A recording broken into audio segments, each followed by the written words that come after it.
আসে যাও 2-4 টাকা পাইতে চায় বিভিন্ন আন্দোলন বা বিভিন্ন জায়গা থেকে এনে বাজারটাকে আবার কমিয়ে দিই। সুপ্রিয় দর্শক, আসসালামু আলাইকুম। দর্শক, দেশ বর্ষের কাছে কিংবা দূরে আজ যেখান থেকে আমাদের সাথে যুক্ত আছেন, আশা করি সকলে ভালো আছেন। দর্শক, কৃষি মাল্টিমিডিয়া নতুন একটি পর্বে আবারও স্বাগত জানাচ্ছি ফরিদপুর পৌরহাট থেকে। দর্শক, আজকে 27 আগস্ট 2024 রোজ মঙ্গলবার রয়েছি ফরিদপুর পৌরহাটে। জানাবো আজকের বাজার দরে পেঁয়াজের সর্বোচ্চ সর্বনিম্ন বাজার দরগুলো কেমন আছে। আসসালামু আলাইকুম। ওয়ালাইকুম আসসালাম ওয়া রাহমাতুল্লাহ। কেমন আছেন ভাইজান? আছি আলহামদুলিল্লাহ। আজকে পেঁয়াজ কিনতে আসছেন না বিক্রি করতে আসছেন? পেঁয়াজ বিক্রি করতে আসছিলাম, কিন্তু পেঁয়াজের যে বাজার তাতে কৃষক খুবই ক্ষতিগ্রস্ত হবে। খুবই ক্ষতিগ্রস্ত হবে। হ্যাঁ। আজকে সর্বোচ্চ বাজার কত পাইছেন আপনি? সর্বোচ্চ বাজার 4100। আপনি পাইছেন কত মান ছিলেন আজকে? আনছিলাম 5 মণ। 5 মণ ছিলেন, 41 টাকা পার মণ বিক্রি করছেন। আচ্ছা, গতকালকে ধুলার কি বিক্রি করছেন? গতকালকে ধুলাউড়ি বিক্রি ছিল 4400। আপনি বিক্রি করছিলেন? হ্যাঁ। আমরা 40 টাকা বাজার পাইছিলাম গতকালকে। তবে গত এক সপ্তাহের ব্যবধানে বাজারটা কমছে না বাড়ছে? গত এক সপ্তাহের ব্যবধানে বাজার কিছুটা বাড়ছিল, আবার কমে বাজার যাচ্ছে আর কি। ধস। আচ্ছা, এতে কৃষকের মনে কোনো প্রশান্তি নেই, কারণ হচ্ছে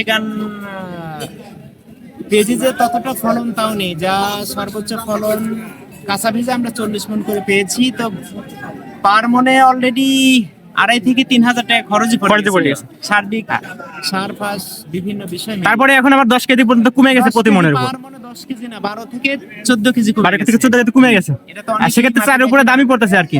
চালের উপরে দাম পড়ে যাচ্ছে। তো সেক্ষেত্রে আসলে কৃষকের যদি এরকম বাজারে ধস আসে, যাও 2-4 টাকা পাইতে চায় বিভিন্ন আন্দোলন বা বিভিন্ন জায়গা থেকে এনে বাজারটাকে আবার কমিয়ে দিয়ে কৃষকের মনে অশান্তি শুরু করে দেয়। ইন্ডিয়ান পেজ বন্ধ হওয়ার কারণে কিন্তু বাজারটা 5 এর উপরে যাওয়ার কথা ছিল, তার থেকে এরকম 4 এর নিচে চলে আসছে যেটা দেখা যাচ্ছে। চলে আসছে। তো 5 এর উপরে গেলে মোটামুটি কৃষক কিছুটা থাকতো আর কি। নিয়ে আনন্দ সূত্রে আবাদ ফসল ভালো করতে এবং বহির্দেশ থেকে আর আমদানি করার কোনো প্রয়োজন ছিল না। বর্তমানে তো চীন আর এবং বার্মা থেকে পেঁয়াজ আমদানি হচ্ছে, পাকিস্তান থেকে কিছুটা আমদানি হচ্ছে শুনেছি। আর সেক্ষেত্রে এখন শুধুমাত্র 3 দেশ থেকে আমদানি হচ্ছে, সেক্ষেত্রে বাজারটা 5 এর উপরে থাকার সম্ভাবনা ছিল। কিন্তু আরো 4 এর নিচে নামে আসছে এখন বর্তমান সময়।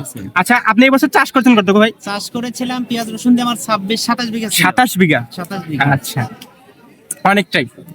আচ্ছা, ধন্যবাদ ভাই। দর্শক, আমরা কথা বললাম একজন প্রান্তিক কৃষকের সাথে। তিনি প্রান্তিক কৃষক কিন্তু জানালো যে পেঁয়াজের যে পরিমাণে খরচ বা পার মনে এখন কিন্তু শুকনা যে বীজা যেটা ফলনটা ছিল তার থেকে কিন্তু প্রতি মনের উপর 12 থেকে 14 কেজি কমছে, তিনি সেটা বলছি। তবে নিম্ন তো 10 কেজি কিন্তু কমে, আমরা এটা কিন্তু জানি। তবে 13 থেকে 14 কেজি কমছে কিন্তু তার দাবি। আমরা কথা বললাম তার সাথে, জানবো আর বাজারে ঢুকে দু একটা পেঁয়াজের দাম কেমন যাচ্ছে। দর্শক, আমরা এই পেজটা দেখি। আসসালামু আলাইকুম ভাই, কেমন আছেন ভাই? কত কেজি যাচ্ছেন আজকে? আজকে পেঁয়াজ তো 4,000 পায়। 4,000 টাকা বলতেছে। গতকালকে বিক্রি করছেন ধুলাউড়ি? গতকালকে 8 দিয়ে গেছিলাম। কত করে বিক্রি করছিলেন? 300, 300। আর আজকে কত দেখতেছেন? আজকে 4,000 করছে। 4,000 টাকা বলতেছে। তার মানে 300 টাকা নাম একদিনে ব্যবধানে। একদিন 300 টাকা। আপনি বিক্রি করছেন কালকে? না, আমি বিক্রি করিনি, আমি আজকে আচ্ছা, আজকে বিক্রি।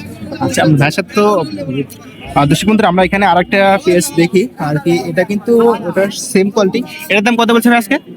4,000 বলতেছে। 4,000 টাকা বলছে। আচ্ছা, দর্শক 4,000 টাকা বলছে এটা। আমরা কয়েকটা পেজ দেখলাম এভারেজ বাজার দর কিন্তু আজকে সর্বোচ্চ পেয়েছে 4100 টাকা।